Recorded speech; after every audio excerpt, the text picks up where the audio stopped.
kıymetli iş adamları, sevgili misafirler, 11 ayın sultanı olan şu mübarek Ramazan ayında hepinizi tebrikleyip ve bizi kırmayıp bugün bu davetimize icabet ettiğiniz için de ayrıca teşekkürlerimi bildiriyorum.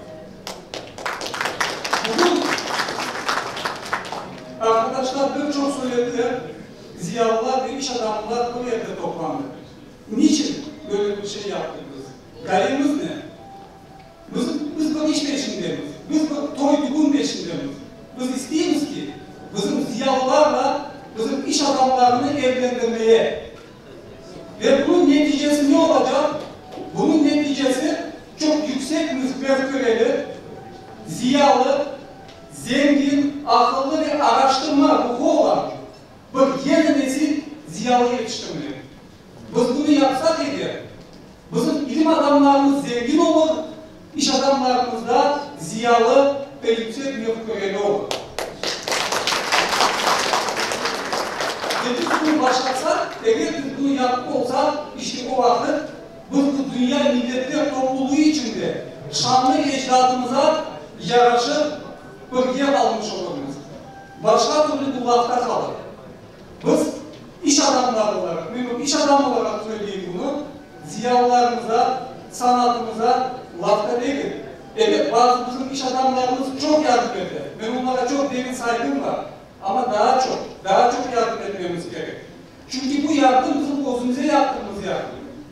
Biz nasıl kendi balıkçılarımızın aşını, obasını, okşunu düşünsek, onun için nasıl para ayırsak, balıkçımızın toyu için nasıl para ayırsak, kendi milletimizin geleceği için, onun da geleceği nedir? Marif, ilim, edebiyat, onun için para ayırmamız lazım. Kırılmış, pek zengin olacağımızda, ev alıp, yat alacağımızda son paramız fazla ilme vereceğimiz. Yok öyle şey. Elimizde bir ekmek mi var? Onu koparıp yarısını ilme vermemiz gerek. Yoksa biz zemanevi, dünya şartlarına uyan yer ilim adamları yetiştiremedik. Biz hocaları yetiştirip olamayız. O vakit biz kendi ballarımızı kimde okutacağız? Nerede okutacağız? Onun için arkadaşlar, bizim gayemiz bunu anlattık bugün. Bizim gayemiz bugün toplanmak, kaynaşmak, laf etmek. İnşallah böyle bir görüşmede aleniyi olur, her sene yapılır, daha da yapış, daha da güzel olur. Yeni insanlar katılır.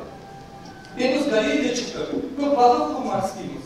Bu vakfı ne bir insan kurup olur, isterse milyoner olsun, isterse trilyoner olsun. Çünkü bu tür şeyler ancak bu manevi güçle olur. Arkasında halk olsa olur.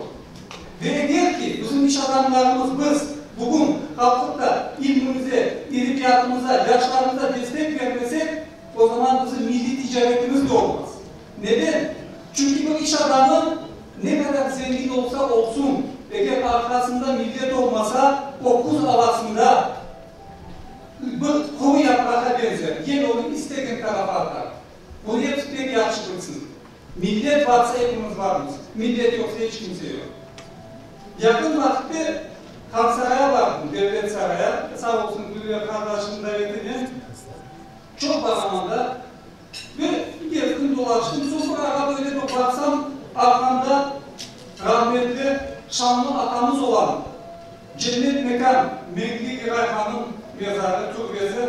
O günde atamız, ulu atamız, mütefekkirimiz ulu İsmail Gazpal'ın mezarı. Ve yüreğime bir satır geldi. Bugün bu lafları o satırla bitirmek isteyeyim eğer razılık verseniz. Arkamda atam, kuçke, kuç atam. Yaşasın ben kalktım ben böyleyim.